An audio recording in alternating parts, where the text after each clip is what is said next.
ഈ ബസ് വിവാദത്തിൽ KSRTCയും തിരുവനന്തപുരം കോർപ്പറേഷനും തമ്മിൽ സമവായം. ഗതാഗത മന്ത്രി KB ഗണേഷ് കുമാറും മേയർ VV രാജേഷും കൂടിക്കാഴ്ച നടത്തി.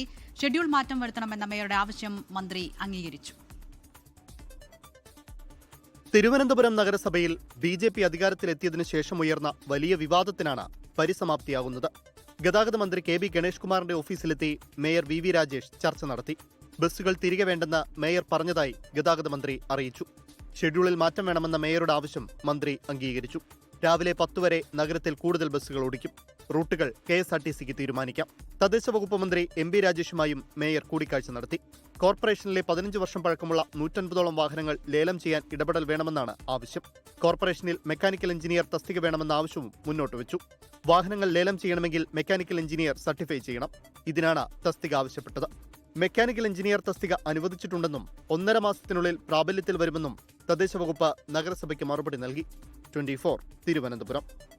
ലോകത്തെവിടെയായാലും ഏത് സമയത്തും 24 വാർത്തകളും ഓഗ്മെന്റഡ് റിയാലിറ്റി പാക്കേജുകളും എക്സ്പ്ലെയിനറുകളും വിശദമായി കാണാൻ ഞങ്ങളുടെ YouTube ചാനൽ നിങ്ങൾക്ക് സബ്സ്ക്രൈബ് ചെയ്യാം.